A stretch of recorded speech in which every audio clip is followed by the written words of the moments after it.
Welcome to Season 3 of Little Warriors, the podcast. I'm your host, Rebecca Horan, and on Episode 1, I'm talking to the absolutely fantastic Dr. Clodagh Campbell, the wellness psychologist. And before we start this episode, it's super important to thank Loopy Loo by Lidl for supporting Little Warriors, the podcast. Loopy Loo has always been a firm favourite in our household. You can check out the full Loopy Loo range online, where there is more to value. From delicious organic carrot and herb weaning sticks to organic porridge in a sachet when you're on the go, of course affordable changing mats, and nappies from newborn right up to size 8, which we are still using overnight. So thanks again to Loopy Loo by Lidl. We are back with another season of Little Warriors, Season 3, and I'm so excited that Episode 1 is kicking off with a bang. Like, could there be a better woman at the moment to talk to us about our little ones than Dr. Clodagh Campbell, the wellness psychologist, who is a book, who is just top of her game, who has so much information, but also has 3 girls. Yes. Welcome. Thank you. You've been busy. Yes, that's an understatement. I feel like life has been so busy, but all good things. She's moved to the sticks, which I shouldn't say because it's really rude and it's not true, but she's moved a bit further out from the city. You've had your 3rd daughter, you're saying she's 1 or 17 months at this stage? Yeah. Wow. Yeah. Busy. And like I said it to you, and you're like, yeah, but look, we've a bit of help and we just maintain all this. I'm like, wow. Yeah. How did the book do? That I know you were writing the book and I spoke to you last maybe 2 years ago and it was received so well. Feels like so long Yeah, ago, actually. It does. Yeah. So the book, I was so sick. We talked about this. I was so sick during my pregnancy and I had a deadline. So I had 8 weeks to write it by the time I felt well enough to. But it just flowed. I think because it was like my bread and butter of my work. Yeah. It's stuff that I'm talking about day in and out. And I suppose it had been in my head for a long time. So thankfully it flowed. Okay. And yeah, it did really well. Good. It's a beautiful book. It was number 1, which is mad. And wow, that's amazing. You're a powerhouse. This woman never stops. You're doing incredible work on your page. Like I mentioned, the wellness psychologist, where people can find you. I'm sure all of our listeners and viewers know who you are, but if they don't, you've such clarity in how you speak. You explain things very well. It's not too over the top. And I think we need it. Do you feel that we're in a very strange new world with parenting, or is that completely overhyped? I think we are. I think we are so much more aware now, and we want to do things differently perhaps than our parents or our grandparents, that it adds to the demands, doesn't it? You know, we're like mentally, physically, emotionally, and like from a sensory point of view, exhausted and overwhelmed. Yeah. And when we have young kids, it's normal. But sometimes we kind of think, what's wrong with me? I'm so exhausted, or I'm not managing things well, or I'm snapping at the kids. What is wrong with me? But it's because we're human, and it is a busy season of our lives. Yeah, but I think you've hit the nail on the head. We're all trying to reframe parenting or any generational trauma or how it was done maybe, and we're all going to try and do this. Our children will try and do this, but I think especially now, because we have a wealth of information via podcasting, books, experts, people who had childhoods maybe and went into psychology or trained to discover, you know, we've so many people, you know, what is that word, like whether picking apart or, you know, opening up all old wounds. And it's great because you and I had a brief conversation before we started recording about things I'm worried about in my children. But in doing that, we're constantly second guessing our parent. Yeah. That's hard, right? Like cognitively, the exhaustion with the thinking and the... This is therapy. Yeah, we're trying to remember so much, myself included. We're trying to remember the PE kit and the gymnastics gear and the dinners, you know, for school, the lunches for school and the homework, and you're making dinner in the evening and it's like, mommy, look at this, look at me. And, you know, they'll do a little tumble on the ground or something. Great. Or they'll twirl. Thumbs up. Yeah. You know. It's and was constant. I present enough for that moment? It is constant, but are we, and I don't, this is a loaded question. I also don't want to bring shame, because mums and dads, whether they're together or separated or, you know what, however our blended families are raising our kids in this country, no shame is needed because we're all working so hard in a cost of living crisis. But are we doing certain things wrong? And Clodagh, like, be honest, could we just maybe take it down a notch? Like, you just spoke very briefly there in PE kit, you know, gymnastics, or there's a multitude. We now have all these options for our children to do things. We can now fly easier, we can travel easier. It doesn't really matter what income you're on because there's cheap flights. That wasn't really the case when we were growing up. The lunches, the making sure they're nutritionally, like, you don't want to give them anything that's bad for them. Everything's bad, and play dates, and there's so much in their little schedules, and I wonder, are we overloading them and ourselves? Yeah. So my girls do activities 2 days a week. Wow. And I think that's enough. Okay, wow. Yeah. Now, sometimes my husband is like, it would be good for them to do more. That's interesting. I love this. Yeah, but I think so what, that's 2 days after school you do something? Yeah. So they do gymnastics and they do dance class. Wow, 2 days a week. Yeah. I love this so much. And they don't do anything at the moment at weekends. Okay. And I really want to protect that for as long as possible. What do they do? Just have rest? So my husband's from up north. We might, go up there every so often. They love seeing their cousins and their granny and granddad. We might go for breakfast together, keep it chill, or hike, or wow, birthday parties. There's a lot of birthday parties. Yeah, no, I know, and the social. But it's interesting that you just said 2 activities, and this isn't like, you know, the golden rule or anything. But I think it's so interesting from your experience, your knowledge, and your own bringing up of your children. Like, you know, we have a hard no on that. Like, we have a hard stop because we have 2 things and that's enough. But tiredness in children, how it presents itself, how does it? Like, we sometimes just think they're being bold. My daughters get really dysregulated when they're tired. I get dysregulated when I'm tired. Yeah, so sometimes if I ask them to do something simple, like bring their dishes from the table into the kitchen, or check if, you know, their water bottle's in their bag, that can feel like a huge demand for them. Yeah. And they can really be like, Mommy, I just can't, I'm too tired.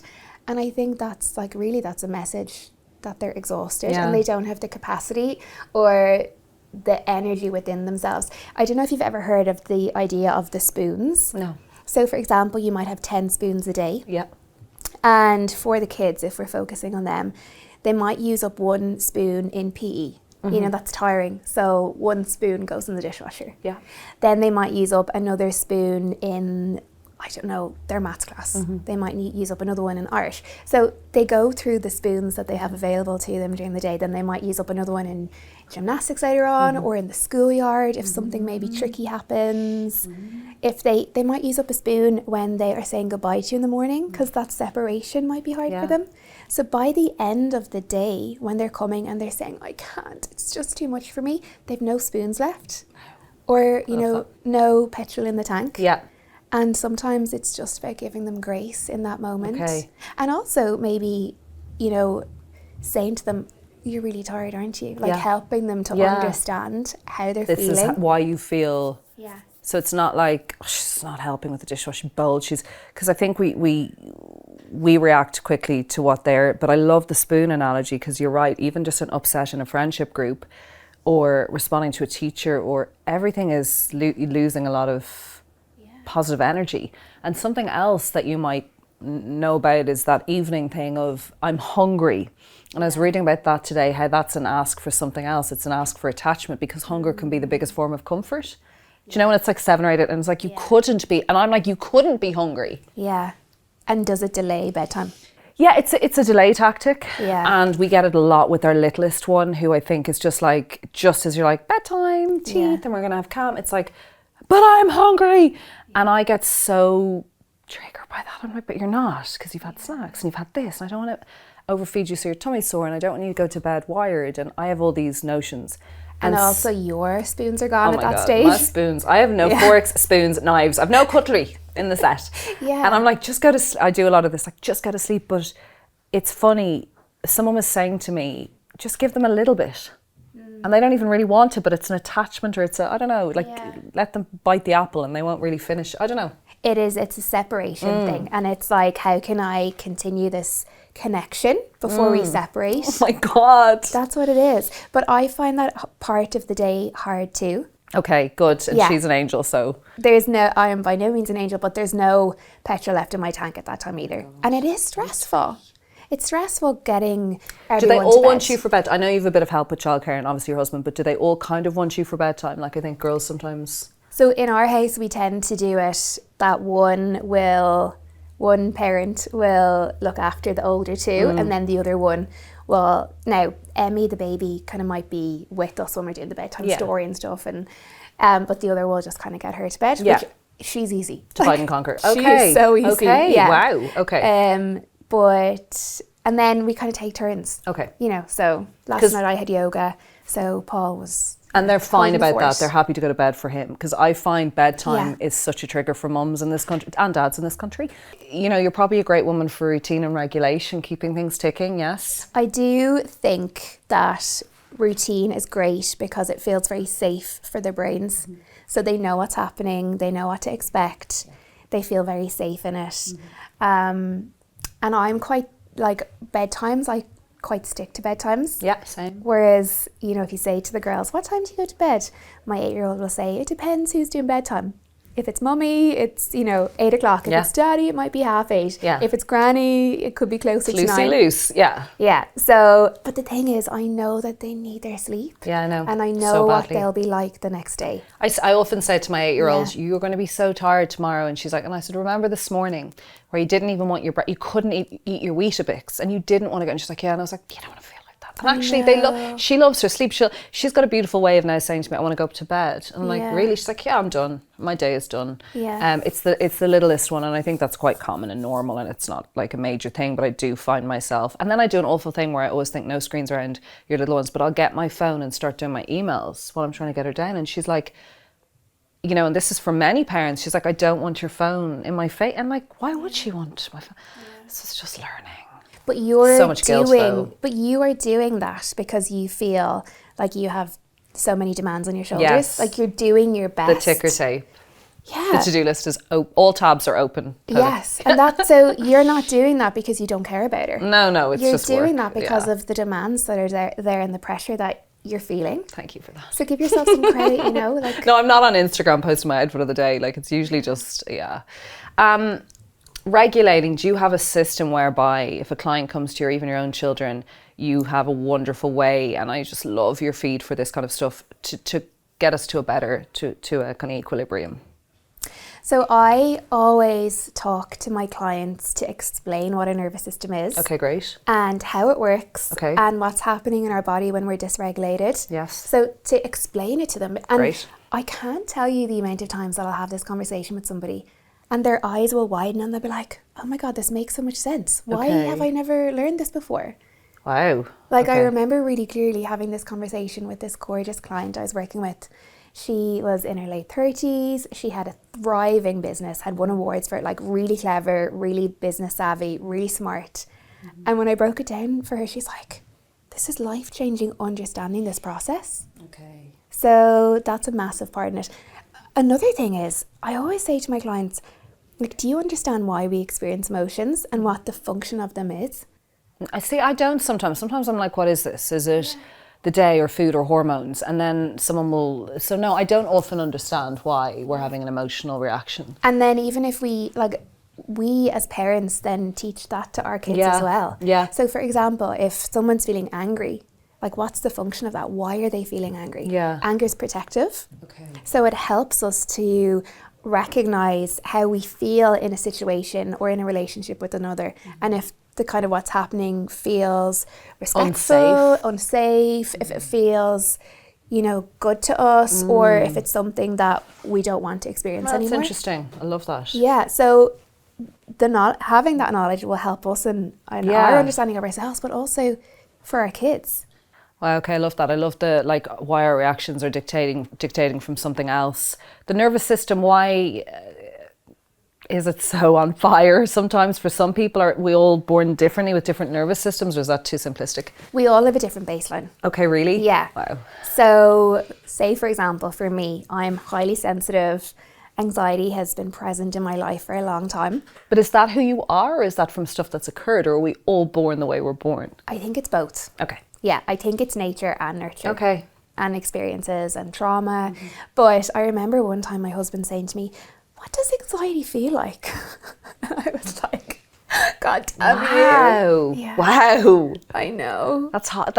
I would find that quite emotional because it's like, and I have a similar situation at home. He's so lucky. Yeah, I think so too. He's so lucky. I think so too. Yeah. And I think it's really incredible that they want to know, and it's also awesome to have a yin yang, but I think it's kind of harder, like you don't go through this. Yeah. He also, though, you know, he grew up in a wonderful family, two responsive parents. Or it's just also maybe his makeup, you know? Both. Yeah. And I grew up in a wonderful family too. I had two wonderful parents, but there were experiences that certainly shaped me, and my anxiety stemmed from those, but also my makeup, my temperament. I was going to say, so your baseline, your temperament, your personality, and then you add in all that stuff, right? Yeah. So would you say that you are a more emotional, sensitive and reactive person? You have to keep in track of that or not? So I would say, for me, when I was really young, up until maybe my 30s, anxiety was a huge part of my life. Wow. I would feel very unsafe in my relationships, very worried. Wow. Like friendships when I was a kid, like relationships with boyfriends, you know, early boyfriends, certainly my relationship with Paul. Trusting people I found very hard. And a lot of this is because of experiences that I went through. And then when I started working through it and understanding myself and learning tools to manage it, but also kind of untangling some of the wounds that I was carrying, I'm so much calmer. Wow, this is kind of interesting for my little girls and for people listening and how they're raising their kids. So you've discussed there that you've had stuff that's affected you, and then you've also just learned how to, are some of our anxieties fantastical? Like, are they kind of not always, is it perception? Do we always, like, am I someone that thinks everything's on fire, and maybe it's not always on fire, and therefore maybe my children see how I react and feel. You know what I mean? Like, are all our anxieties true or not? We don't need to be worried about so much, would you say?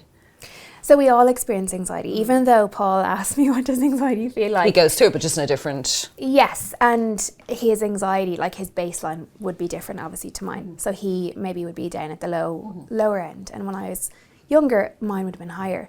But, so that's the first thing. We all experience anxiety. It's a safety mechanism. We're meant to experience it. But this is where it gets interesting. Whether the anxiety is real or imagined, we experience it the same way, and our body reacts in the same way. Okay, that's interesting. So when I say real, what I mean by that is... Something real has happened. So a car is speeding towards us, or a lion is running towards us, and we're sending out that alarm signal. Or you have a sick family member. It's not fantasy, like they're sick. Yeah. They've been diagnosed with cancer. Okay, so that's real, very real things. Okay. Yes. What I say by imagined, and I don't mean this in a dismissive way, no, it's just the language that we use in therapy. Imagined might be if you ring your other half and he doesn't answer, and you expected him home half an hour ago, and you start to panic. There's been a car accident, something really bad has happened. Okay. That's the imagined part. Or, you know, you are coming in to do a podcast and you start comparing yourself to your guest and you start thinking, who am I to interview her? I'm not as clever as her. And that might create anxiety as well. It might be, you know, I do this when your baby's in bed and they sleep a bit later than they normally do. Something's wrong. Like many a time I've gone in and checked on my babies to make sure they're still breathing. Yeah, I do that a lot. But I find this imagined and real. So there's the real dilemmas and obstacles we have as parents that are put in front of us. Yeah. There is an issue with your child or your parent or financially, and and then there is all the stuff we add to the load all day. And if you're a sensitive person or an anxious person, you're adding, and it's really tricky, and your kids are feeding off that. So if I'm adding imagined, that client is not, that I just feel it because I feel like it's not real, but I feel, or that's just not going to work out. I can't feel that kid being, and if you're just adding, it's hard, and they feed off that, right?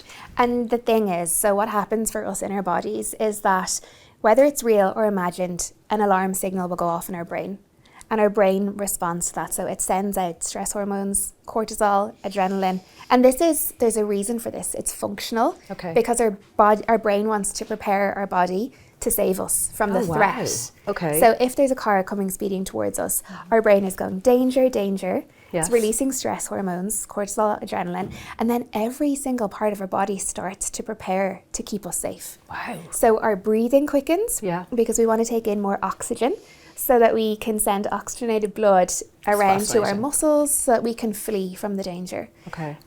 We release more blood sugar, more glucose to give our body energy to fight. Our senses heighten. Our digestive system kicks into emergency mode. Wow, the bodies are amazing. Yeah, we start to tense our body to prepare ourselves for the danger that's coming. We'll start to sweat because evolutionary, years ago, they would think about our grip. So it sounds counterintuitive to me, but if your hands have a bit of a sweat, you're better able to climb the wall to get away from the line. So everything, every part of your body react. So that's why your breath might be shallow. That's why you might be feeling really hot. It's why something might be happening in your tummy, why your heart might be pounding. So whether it is that speeding car or whether it's that your husband hasn't answered the phone, that's what we're experiencing. And the thing that happens that I hear you describe is that you maybe constantly are in that threat, fight or danger, flight. Fight or flight. And that is exhausting because your body is literally primed and prepped. We're hypervigilant, we're waiting for the emergency. Yes. And that is just so draining. exhausting. But so familiar to so many people. Yes. Like there are going to be many people listening that are like, yes, that is me. Yes, and I do think a modern state for parents who are, yes, we're not facing lions every day, but it's funny, there's new things that we're facing, and I'm very good at doing my exercise and movement, and I know when I need rest, and I have to say the no to the thing. So I'm getting better. I think as you get older, you start going, boundaries, I can't do that. Yeah. But I definitely know I have to watch myself, and I think parents listening will understand this feeling because our children kind of feed off that. Yeah. So something that may not be, and again, it's like that big a deal. They've made a big deal because maybe they see mummy always or daddy always panicking about things that are not. Yeah. And I often wonder about conversations you have around kids. Would you be quite cognizant not to have serious conversations? Yeah. Yes. But also, I would be cognizant to have age-appropriate conversations with them too. So, for example, when we were moving house, we told them well in advance to prepare them. Yes. So nothing feels like a shock when possible. Or upsetting. Exactly. And it's funny because for a long time before we moved, my 8-year-old was saying, I don't want to move, I don't want to move, I don't want to leave my friends. And then it shifted when she had time to process it. It shifted from, I don't want to when we move, I'll have a bedroom of my own. When we move, can I do gymnastics? Because the prep was... Because she had time just to make so sense change of it. For kids isn't as awful as we think once they're prepared, correct? Yeah, and they feel supported in it. So they're quite robust, like because children do go through change of school, a parent separating or a house move, and we always go, oh my God, they're going to be traumatized. But if we are there for them, it's not as bad. And the trauma, when we think of trauma, Gabor Mate talks about this a lot, who I love, but it's not necessarily the thing that happens, it's how unsupported or alone that we feel in it that can wound us, I love that. He is incredible, and he had so much trauma in his childhood. Yeah. But that's that's an interesting one. We're so worried about protecting them from the traumas, right? But traumas are going to occur for our children. That's just life. And if we're there for them in it or afterwards.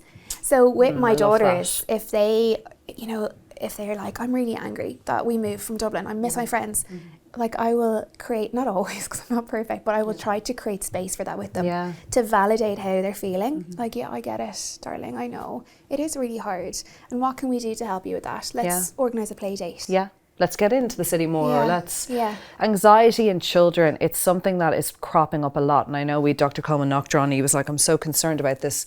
And he wasn't doomsday, but he was like, we've a lost generation. I said, why? He goes, the children who were given iPhones too quickly or screens or the missing parents. He goes, and we've a chance now to regain some of that back, Bex, and get back to community living and build our villages. But he just said, we do have a lost generation, and there was a lot of anxious children. He said it was a buzzword. Anxiety in children, how does it present itself and how do we deal with it? Again, that awareness. So if we can educate ourselves, we can recognise what's going on with our kids and why, and then we can help them to navigate that.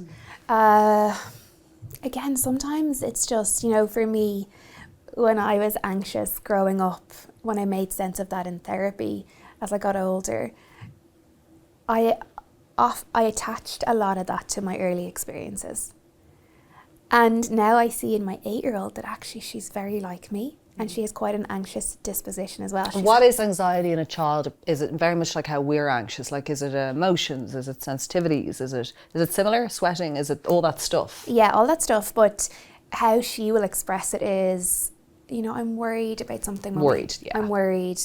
Or my tummy doesn't feel well. Yes, the butterflies in the tummy. Yeah, or crying when you're leaving, you know, that separation, whether it's bedtime or maybe you're going out for a date with your half, or you're going off for the day, or going to school, going to bed at night time. Yeah. I will see it in her as well when, for example, if she's doing a piece of art, you know, colouring or making something, she can get frustrated with herself when she makes a mistake. And that kind of reminds me of what I used to be like too. And I'm constantly... It's like a perfectionism? Yeah. And I'm constantly trying to remind her that, it doesn't matter. Like, it isn't about being the best. It's about enjoying the process. And she was upset because she came 4th, I think, in her school race, you know, on sports day. And she's like, I wanted a medal. And so in that moment, it's like, I know, darling, I know you wanted a medal and you were so close to validating it, but also saying, but was it good fun? Like, was it fun having the sports day today and not having lessons? And we came and cheered you on, and, you know, it's not... Think about the day and the event, Anxious children is a tricky one because we've some that we just are robust and they just are there out in the world living their best lives. And they will have other hardships, I'm sure, but the anxious ones you feel as empaths, you feel, oh my God, this world is so hard and chaotic out there. How are they going to cope? But we have to give them the tools, Clodagh. Like, we can't wrap them up, right?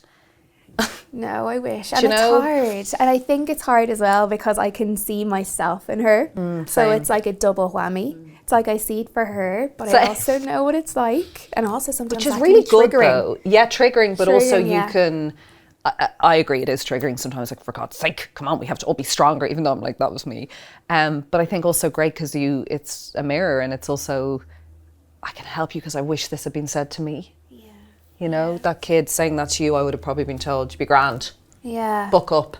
And I can now go, dismissed. That's so hard, and that sucks, and it hurts, and let's chat it out. And I think we are all trying to repair, and like, it's good that you've said, look, shouting happens. You know, obviously you don't have a house where it's dysregulated and shouting all the time, but it happens. Yeah. And the repair, that's where the repair is important. I think does it work? Yeah. Does it? Because sometimes it goes, this all bullshit. No, it really helps. So I do a lot of repairing. Like, I'm like, I shouldn't have gotten cross, or that you brought your Uggs through all of the carpet and it just had been cleaned and like they were full of muck and it really annoyed me. And I go back and then I'm like, this is too late. No, it really works. But you know what it does, as well as helping your relationship with your child in the moment, it's teaching them how to navigate relationships in the future. Yes, the mending and the... Yes, because we need that all the time. You know, the ones who never say sorry, Clodagh, in relationships, or the friendships, or the men or women who just don't know how to own their shit. Or even with the pals sometimes. You might like recognise, oh, she seems a little bit off. Sometimes I might check in, like, is everything okay? Yeah. You know, is there anything you want to talk about? And of course, you might be met with a response in that, or you might not, depending on the person's capacity to do that. 100%. But we're teaching our kids how to repair after a rupture. Yeah. And relationships are so hard. So hard. It's another skill that we're teaching them.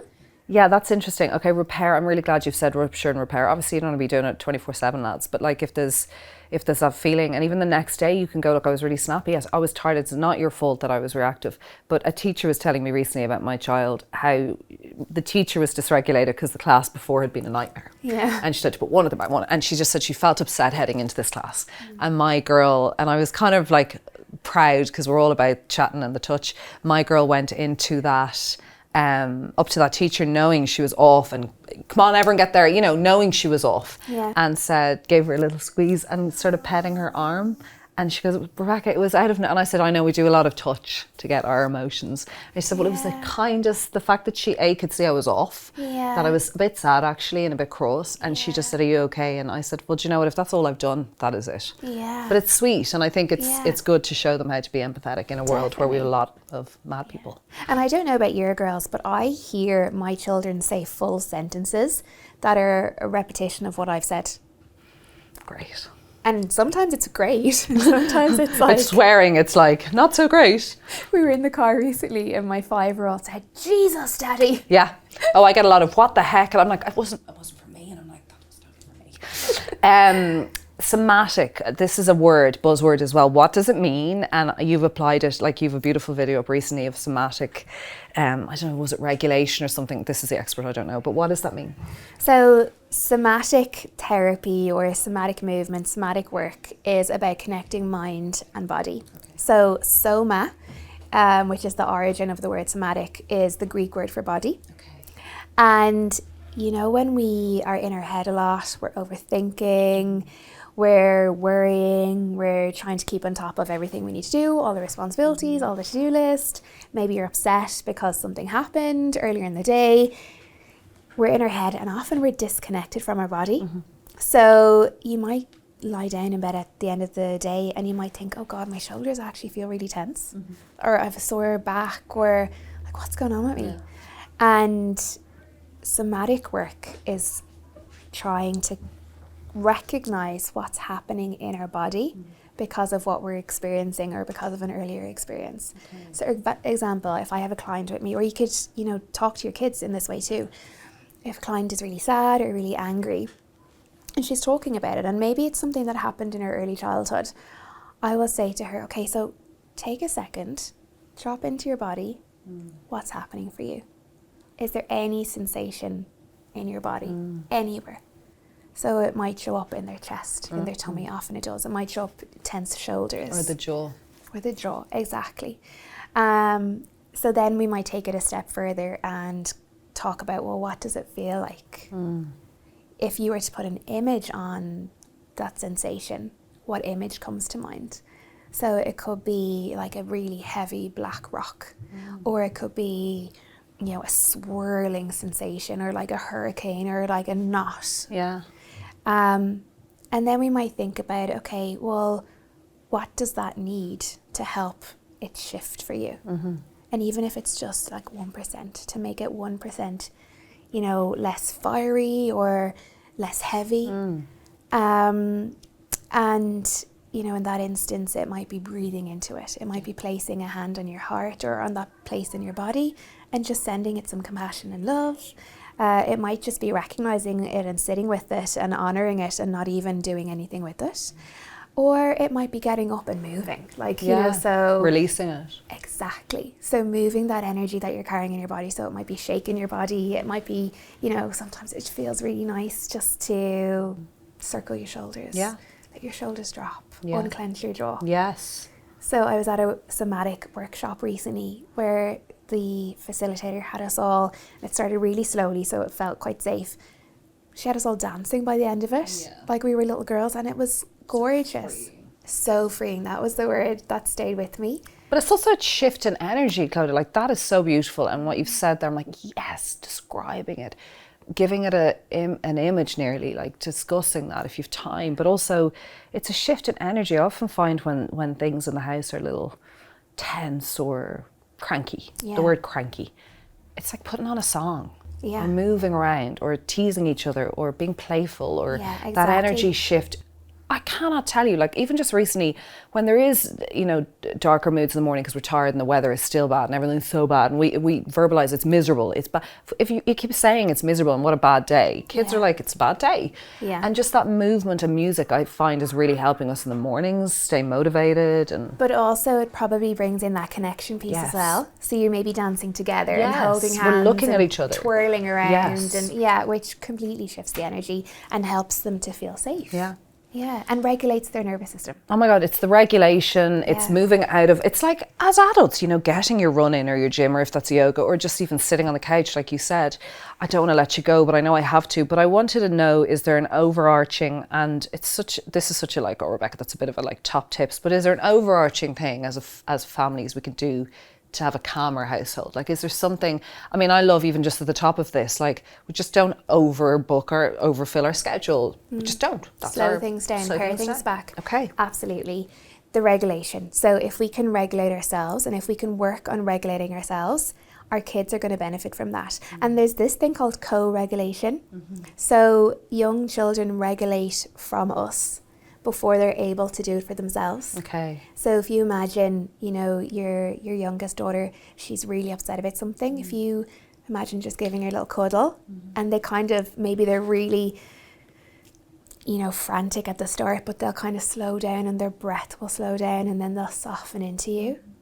So regulating ourselves, slowing things down, paring things back, systems and structure and boundaries can really help as well. And helping our kids understand why they're there. So I will often say to my daughter, it's my job to keep you safe and it's my job to look after you. So if she's asking, you know, when can I get a phone? Yeah. For example, this person has a phone. Yeah, I know. Only. And I'll say to her, sometimes you're not going to like the decisions I make, but as your mom, it's really important that I look after you the best I can. Self-compassion, I think, as well. Even touch, though, am I wrong in adding that in? Like, you know, you've given us like proper meaty, but like a touch and that warmth, sometimes a bit of like, you know, you're talking about the dancing or a snuggle or a hug. Not always, sometimes boundaries are there and people they want their space. But yeah, there's so, gosh, and your book, like, you have to read your book. There's so much that you do on your page. Follow the Wellness Psychologist, where it's not kind of like hammed out memes or like rehash takes on things, or you can hear how she speaks with such clarity, conviction, smarts. It's very easy to, you know, take and adapt to your own. Like, it's nothing where I'm like, that'll never happen because our house works like this, so I can't. I will literally go, I know I can apply this now to what's going on. And when my child is very overwrought, cannot breathe with emotion, cannot breathe, like, and I'm like, nothing, no one's in hospital, and I have to go, God, let's talk it out. And like, there's only so much talking. Sometimes there's a massive hug. We lie on the couch and the back scratching, all of that kind of helps more, because sometimes talking it out just doesn't get anywhere. And sometimes, especially with younger kids, like, the tantrum is an expression, like, it's a release that they need. They're releasing their emotions. And then often after a tantrum, they actually pick themselves up quite quickly because they've released that emotion. It's like us nearly in a different, like... If you let yourself have a little cry, sometimes you actually... A good cry. I love a good cry. Dr. Clodagh Campbell, I could have you for 3-4 hours, but then like we'd be paying her thousands per hour. Like, she's just incredible. The Wellness Psychologist, she has loads of clients. She's writing, she's raising her family, but a way to access her is her page, and it's absolutely brilliant. Thank you for coming on. Thank you for having me.